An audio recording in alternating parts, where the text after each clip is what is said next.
So Eileen, you want to start? I think we'll start, and if anybody else joins us, that's lovely. Sorry, I'm late. But that's okay. All right. I quite understand. Thank you.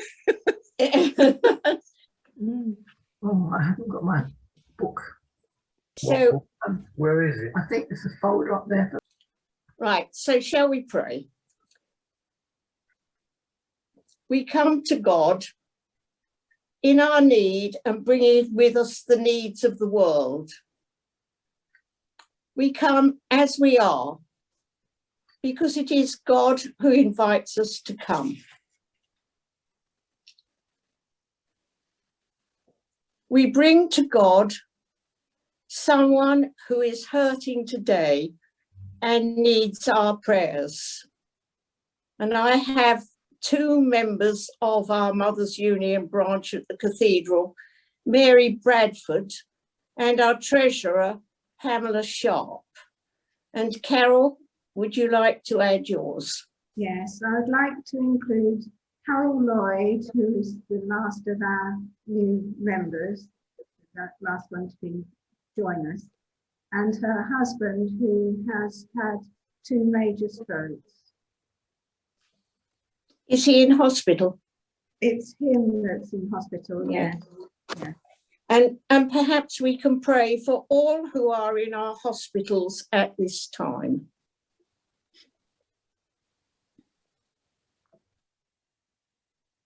We bring before God the areas of the world where we are concerned.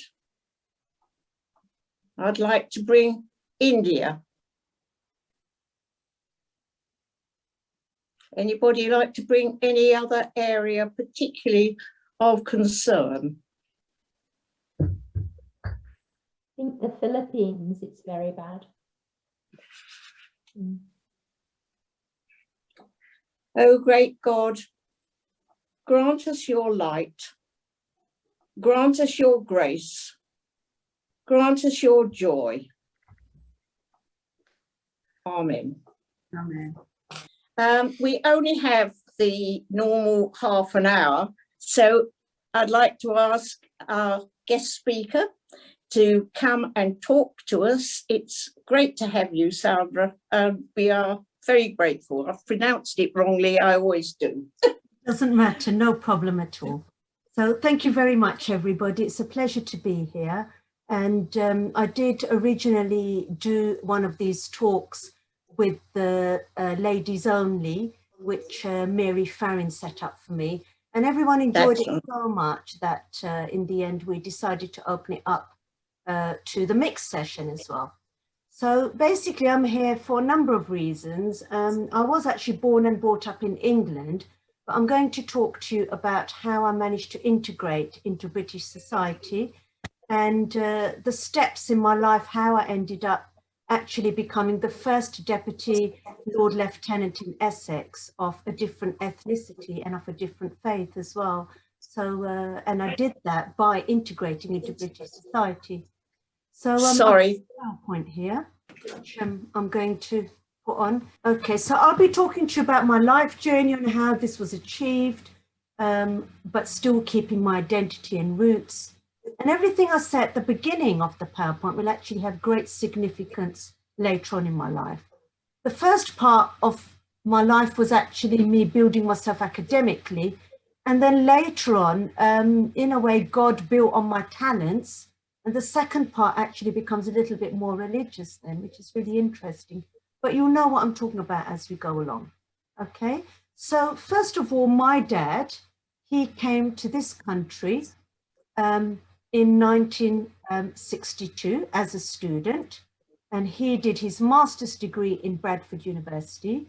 He was actually from a very well-educated family. He was from India originally at the time when it was the British Raj there.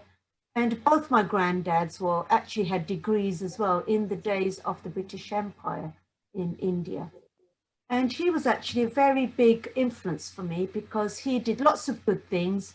And he actually did meet the Prime Minister at the time, Harold Wilson.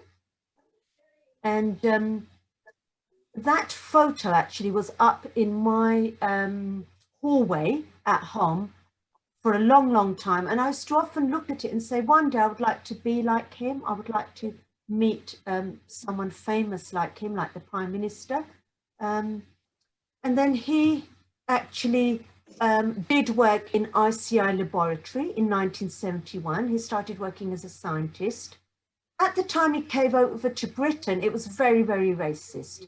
So there were things on hotel doors saying no colours allowed, for example, which was very, very sad. And he still remembers all of that. Even now, he remembers there was so much discrimination, but he worked very, very hard. And then my mum, she also had an MA. She was a teacher, and she then came over as well from India. It was India at the time. And she married my dad. And then I was born. Okay, so that's me in my little cot. And I was born in England. I very strongly say I am British because I am. If somebody asks me where were you born, I always say England because that is where I was born. I was the eldest of 3, and I was always told to be a good role model for my younger brothers and sisters. And right from the beginning, my dad always told us, speak in English because you're in England now, and we did. Even now, speak in English with my dad. And we were encouraged to mix with everybody. So this is my next door neighbour, Auntie Dorothy. And I actually grew up in her lap. She used to come over to our house and she would eat with us, and we would often send food to her. And she actually knitted quite a lot of my dresses as well, crochet dresses in those days. Okay. And then we were encouraged also to learn about British culture. So we did eventually move from up north to London, where all the jobs were. And this is me outside Windsor Castle, where my dad encouraged us to learn about British culture. And we also went to Buckingham Palace, Trafalgar Square, learned about all the British sites. So that's me growing up. And I grew up in a very multicultural area in London. Everybody around me was from all different faiths and cultures, including white British English as well. And that's another one of me. Now this time I've got different next door neighbours. So these ones are actually Asian next door neighbours. My favourite subject at school was RE, religious education. I also liked science as well. And I did graduate here as well, at a time when very few were actually graduating, people of my kind in this country. And I did a science degree, and I ended up then becoming a scientist. And like my dad, who inspired me, and I started working in Moorfields Eye Hospital as a scientist. So there's a picture of me working in the laboratories as a scientist. Then I met my husband, who was also British born like me. He was born in Forest Gate. And when I got married to him, I had 2 weddings. I had one wedding, which was on the left, a British English wedding, where I'm wearing a white wedding dress. That was the registration wedding. And the other one was my Asian wedding, where I'm wearing traditional clothes on the right. So all along, I incorporated both cultures into my life. And then it was really interesting, but growing up a scientist, I went to live in Bath, and this is how destiny actually takes its toll. So I went to Bath and I met my primary school teacher there, even though I went to school in London. And she said to me, what are you doing nowadays? And I said, well, I'm not doing anything with myself at the moment. I'm not working because there were no jobs within the science laboratories in Bath, very, very old English town. There was hardly anything going on. And she said to me, why don't you become a teacher? So I did actually then become a teacher, and I specialised then afterwards and became a special educational needs coordinator. So I did lots and lots of good deeds. I actually used to chair all the special needs meetings in Brentwood. I used to help the council as well with special needs children. These are some of my duties. I actually ran parenting courses as well. And I did go onto the senior management team as well of the school I worked in Brentwood. And then the biggest life-changing experience that I've ever had was was quietly getting on with my life, and 9/11 happened all of a sudden, and that was a very big bang in my life. And I remember going to collect my children that day from school, and the parents of the children stopped talking to me.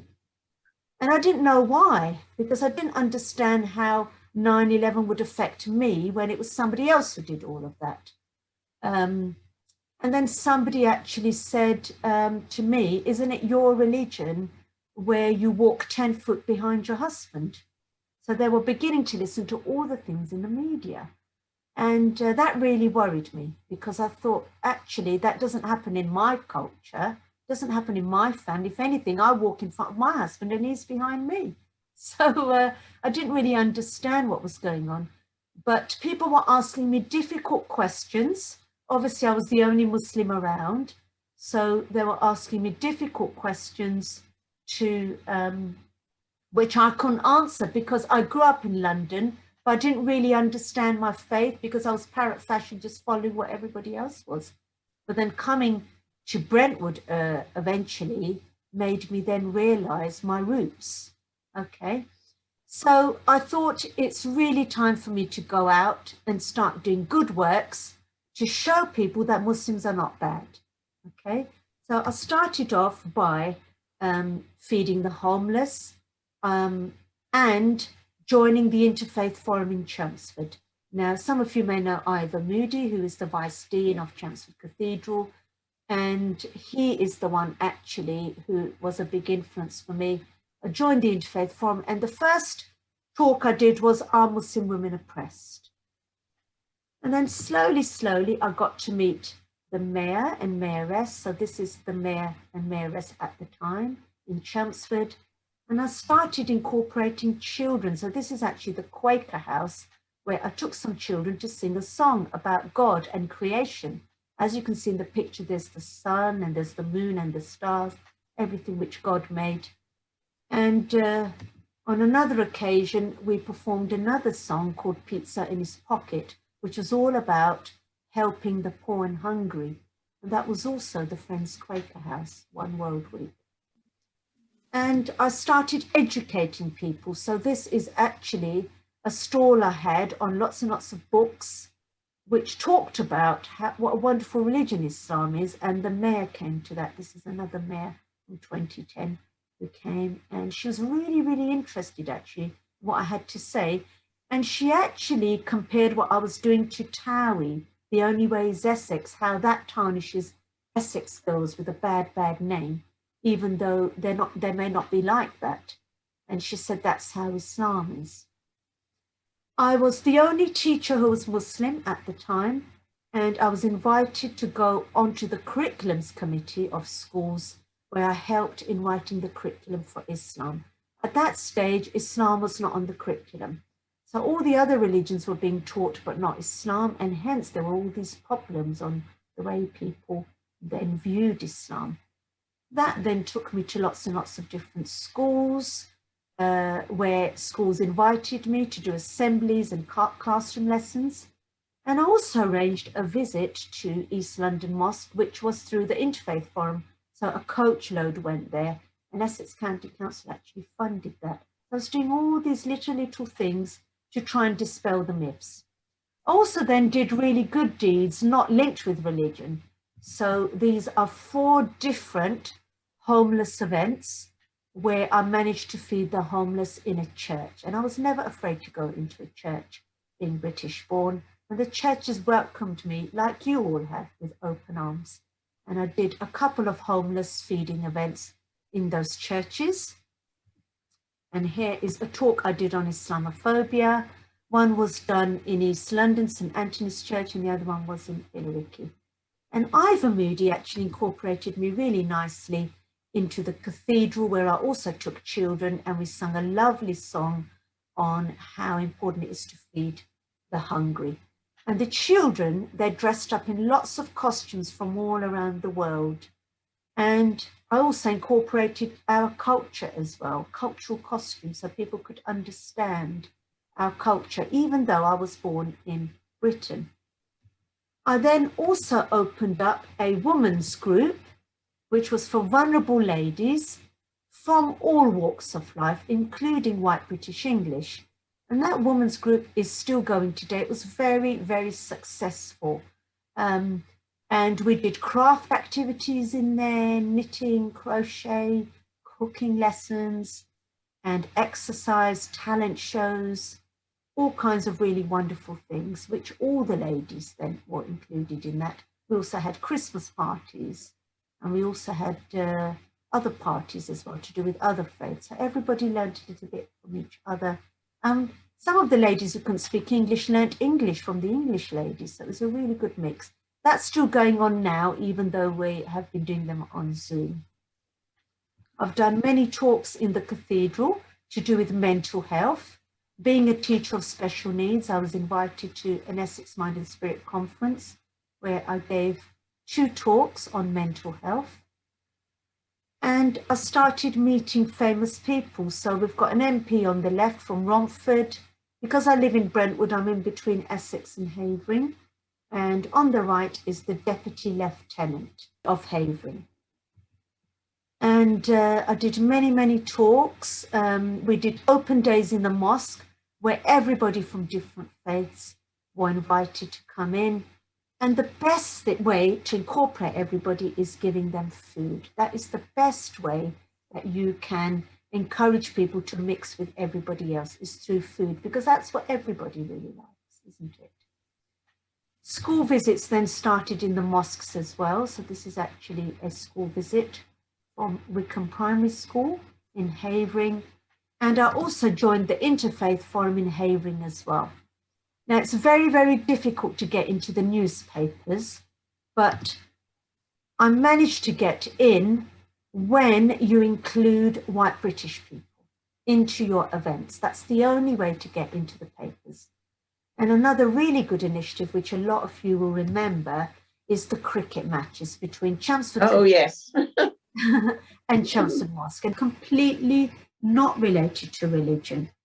I believe the best way to integrate with everybody is through fun initiatives. This interfaith cricket match we have been doing for the past 5 to 6 years in Essex, and we have actually arranged cricket matches between Chelmsford Cathedral and Chelmsford Mosque. Great fun, where the Dean of Chelmsford Cathedral has also attended, including the Bishop of Colchester and all the different reverends from all the different churches.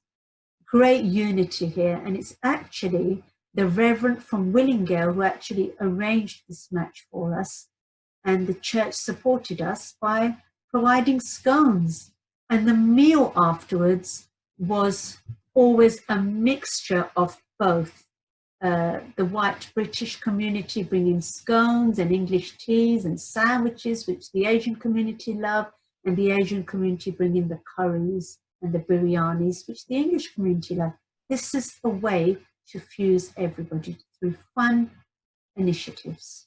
I've also done quiz nights in the past as well. They go down really well, even general knowledge quizzes. And here we are in the papers, made great waves in the papers, and it always does attract a lot of publicity, this, every year. And in each picture you can see I'm still wearing my traditional hijab, which means I have not lost my identity by integrating into British society, which I think is very, very important. I didn't always wear a headscarf. As you can see, some of my pictures at the beginning, I'm not wearing one. I used to feel that I would feel different by wearing my headscarf. But as I have grown stronger and I have recognized that people will recognize me for what I do and not by my outward appearance, I have grown stronger and have now started to wear my hijab, and very proud of it, but still very proudly feel I'm British and fully integrating into the British society. I have been invited by the radio many, many times, by Gateway Radio, which is a local radio show, to talk about Islam, to dispel all the myths, to talk about topics in the media. I'm never frightened to agree when someone has done something bad, and also to explain that that is not our faith and it is due to power, land and money, or just pure evil. There is not a single faith in the world that promotes evil. All faiths are about promoting good and peace and harmony and unity. That's what we need to remember. And BBC Essex as well is the other radio station which I commonly go to. Any topic on Islam, any topic about different faiths or education or cricket matches, they will always invite me and I get a huge welcome when I go. In the university where I work, I have also promoted many times different cultures. Even though I'm from an Asian background, I'm here dressed as a Spanish flamenco dancer in a Spanish costume. And there is the Vice Dean of Chelmsford Cathedral next to me, who was invited as well, and also tried on some of the different costumes which I had on my rail. I've got a Mexican costume, Italian costume, Chinese costume, costumes from all over the world, where I have invited people from the white British community to come and have lots and lots of fun. And they do, as you can see in that picture. This is Chinese New Year. Even though I am originally from an Asian background, Chinese New Year may not be my thing, but I've fully integrated into Chinese New Year at the university. I have dressed also in a Chinese costume before as well. I love dressing up.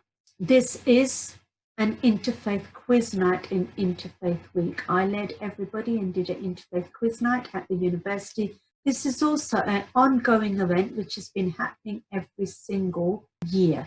And I'm always invited to do this. Again, people from the churches come, the synagogues, the gurdwaras, the temples. We even have people from the humanist community who come along as well. And again, the food is from all over the world. I also feel very privileged when I'm chosen to do readings at Chelmsford Cathedral, which has been happening in recent years, as the chair of Essex County Council Civic Service here, where I was asked, and Commonwealth Services where I'm asked to give speeches. I thoroughly enjoy doing those readings and I've never felt out of place. I've always felt very well respected by the local cathedral and other churches in Essex. I also feed the homeless in Romford, which came in later years. Whatever I was doing in Essex, I started then mimicking in Havering, which is my neighbouring borough. No matter what class or colour we are, it's just humanity really to feel how other people feel and then help them. If we know how they feel, we can help them. And again, I'm promoting culture here because the food is either home cooked by the Asian community or we go out to Indian restaurants and we feed them with Asian food. And in turn, they are actually thanking us and learning about our culture all in one. We're doing a good deed and promoting our culture at the same time as being British, but also helping them to respect us as well. This is a picture of the previous Lord Lieutenant. And again, this is an event which happens where I am probably the only one really from the Black Asian ethnic community. In the days where I started going to these Essex County Council civic events, I'm the only one, but I'm very happily meeting, greeting everybody and mixing in, which I think is very important. I was privileged actually when a very special person in Essex nominated me to go to Buckingham Palace and visit the Queen, which was a huge privilege for me, which then made me realise that I am valued by the white British community for everything that I do. And this was actually in February 2018, where I did go to visit the Queen at Buckingham Palace. And I also met Prince Charles there. And in the right picture, you may be able to see a little bit of Camilla there. It was actually a dream come true, because you may remember me talking about the picture where my dad met Harold Wilson, who was the Prime Minister at the time. And I often wished I could meet somebody like that in my lifetime, because my dad was the driving force for me to go out there and do the same as what he was actually preaching to us to do. So when I went to Buckingham Palace, I did meet Boris Johnson, who was not Prime Minister at the time, but Theresa May was. So on the right, you will see Theresa May, and she was the Prime Minister at the time, and I had a lovely conversation with her. I actually related to her very well. I felt she was a very strong woman. And I explained to her as well that I am also British like her. When I came back for a big change, I went in the papers as a good role model. I have struggled in the past many, many times trying to get good news, which I'm doing as a Muslim, into the papers. But for the first time, it was not a battle to get myself in the paper, because the news was published. I wanted all the community to know that Muslims can do something good in the community. They are not just there like they're portrayed in the media. And as a Muslim woman as well, to dispel that myth that Muslim women are oppressed and they're not strong. And also, as a British woman, I wanted to highlight all the things that I have been doing within the British community, and not just amongst my own community. I do less within my own community. I do more within the white British community. After that, I did also meet Jeremy Corbyn, and here is a selfie with him. Very, very proud to meet him as well. Again, a very, very nice person. And it was after that that I started getting invited to lots and lots of Commonwealth events around Essex and beyond. And it was there again that I celebrated my cultural background, and we celebrated our differences. And here I am giving a speech. It was at those Commonwealth events where I did manage to meet a few princesses from abroad. I have also given many talks on history. This is actually a talk at the university which was done on the history of nursing, and I was asked to give my viewpoint on the history of nursing in this country. So being a Muslim or of a different culture never stopped me for giving talks on other cultures like the white British culture. Many, many times I've been asked to be a public speaker in different capacities. Here is another one. And as I travel to and fro, so many sad faces pass me by. I see lonely hearts living empty lives, just awaiting their time as they drone their way through day and night. In the evening on the TV news, I see images of war. I see brothers killing brother with no consequence at all. And while those who claim to be leaders sell us tales of deceit, but God alone knows in their hearts what they reveal and conceal. And while we call ourselves civilized, we go on killing human lives. And again, talks in the cathedral, not just readings, but talks on the cathedral. I gave a talk, for example, on the British Empire once, or the history of the Asian community moving to Britain, or the history of Black Britain, or the history of Islam in Britain, many, many times at the cathedral and at the university. I have never ever felt out of place doing readings of a Christian nature. The reason is that if you look at the commonality, all the religions are the same. They all promote peace and harmony, and all praise God, which we all believe in. So I am very happy actually to praise God and do readings from the Bible which we also believe in as Muslims. And that, I think, is the key, is to look at the similarities when you are engaging in other faiths. And many, many people here that I have met, this is the High Sheriff of Essex. And then I received another nomination. Somebody nominated me to go to the garden party in Buckingham Palace. And that was my second visit to the garden party. And I was really, really, again, ever so grateful to all the people who had actually nominated and put me forward. Again, making me realize that whatever I was doing within the white British community was not going unnoticed. It is there then that I met Camilla. Here is a conversation with Camilla, which I had at Buckingham Palace at the garden party. Oh, did you go? You were here last year. I came to the Commonwealth last year and I met you then. That's right. Yes. Oh, it's nice to see you again. Yes, you as well. Thank you so much for having me. It's lovely to see you. It's very nice to see you. Hello, how are you? Over the moon, as you can see in that video.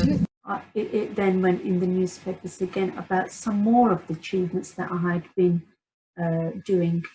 A lot of people said, especially from my own community, after I went to Buckingham Palace, well, you don't need to do anything anymore. You've met the Queen, so why do you need to go out of your way and go out of your comfort zone and mix with everybody? And I said, no. I said, I didn't even know I would go to Buckingham Palace at that stage. So why would I stop? In fact, it gave me even more incentive to do even more. And after that, I got another letter from the post. Again, a very special person in Essex had nominated me to become a deputy lieutenant in Essex. This is actually that letter.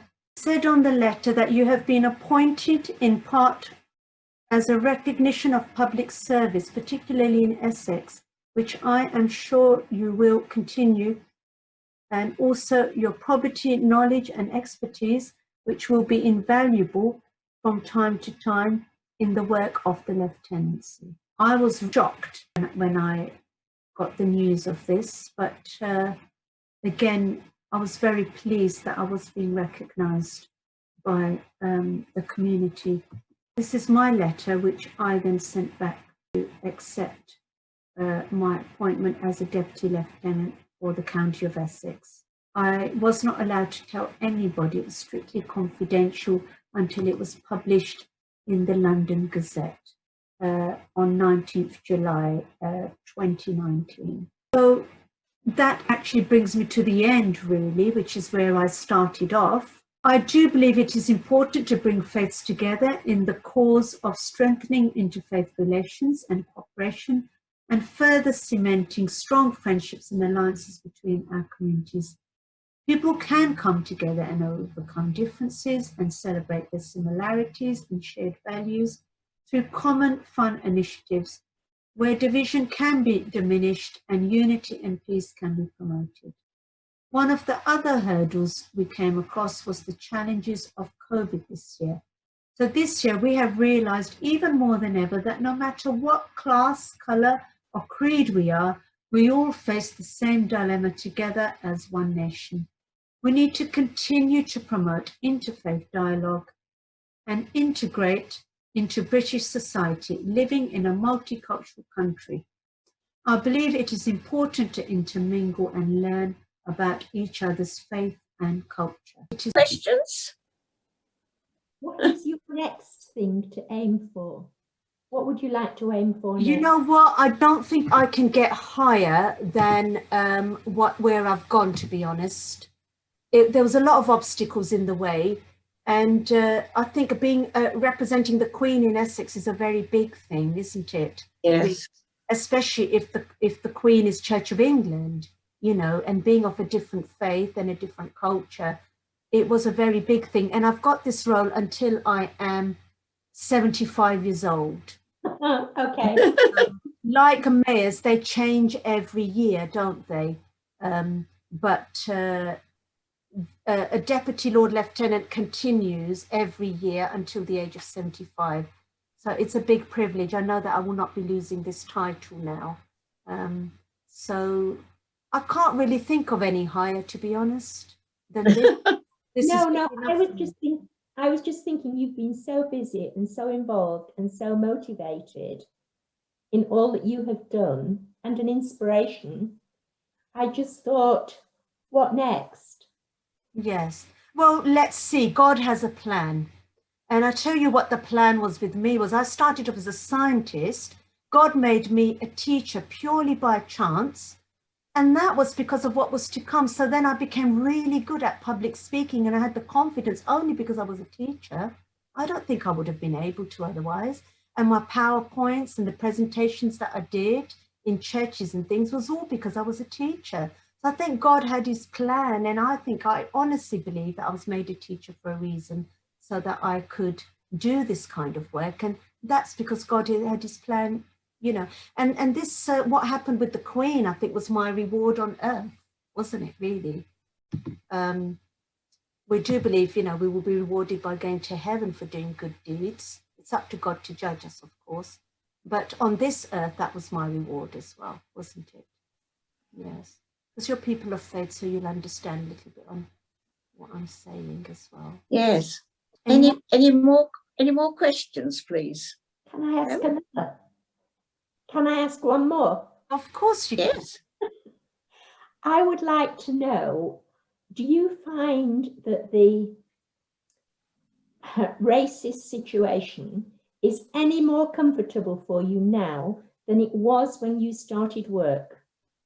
Yes, I'm much more stronger now. I never used to wear a headscarf before. I wouldn't dream of it, to be honest. I live in a village in Brentwood, and I wasn't strong in my faith. But all these works actually helped me to become strong. I had to become stronger because I had to answer everybody's questions that they were asking.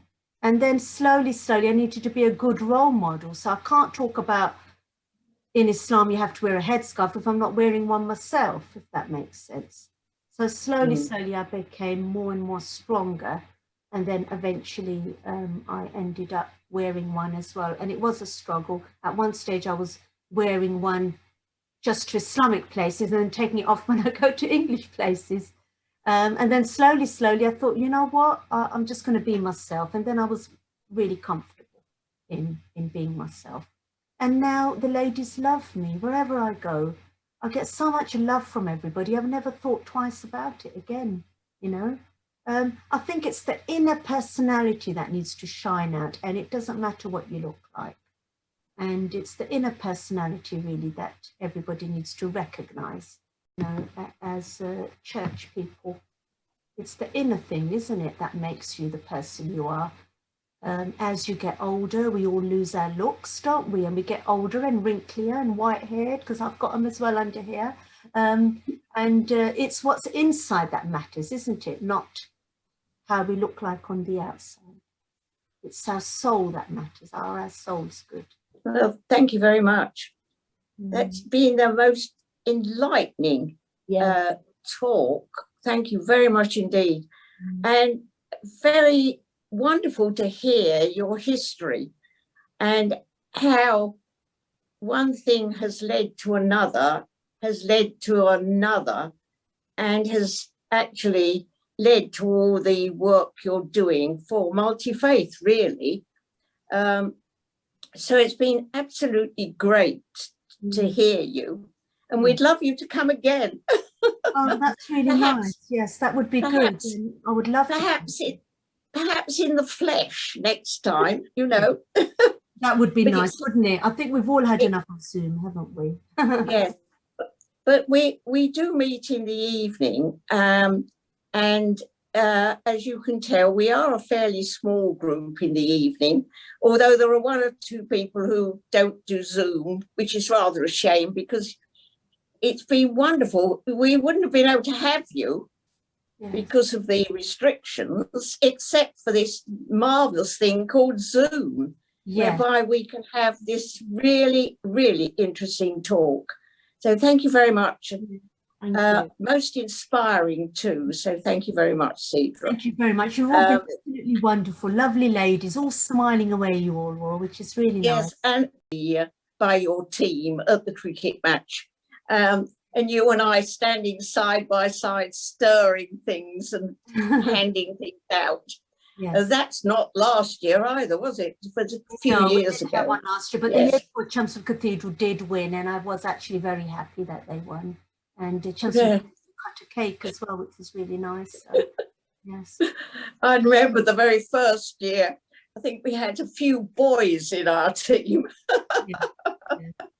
But the Cathedral team is becoming stronger. Camaraderie of the sport and the food, which makes it so important, as you've already said. So thank you again. You can't probably hear us all, but we will clap. Thank you. Thank you to you as well for listening so nicely. Thank you. Thank you. Thank you very much. And we're grateful to Aggie. And you've been able to come back, Aggie. Yes, I will definitely come back whenever you want me. Yes. Right, thank you very much. Yes. That's lovely. All okay. Right. Okay, I'm going to leave like, now because you've got we'd another like meeting, haven't you? Just finish with the Mothers Union prayer. Okay. So is there any chance that anybody's got it with them? Get it quick. Oh, yes. Right, so just close with the Mothers Union prayer. Loving Lord, we thank you for your love so freely given to us all. We pray for families around the world. Yes. Bless the work of the Mothers Union as we seek to share your love through the encouragement, strengthening and support of marriage and family life. Empowered by your Spirit. May we reach out as your hands across the world. Amen. Amen. Trifling difficult to try and say it together, but we have all said it. And we'll all think of Carol's friend Carol and all the other people who need our prayers at this time because they're ill. And I'm sure there are some in your community as well that you would wish us to remember as well.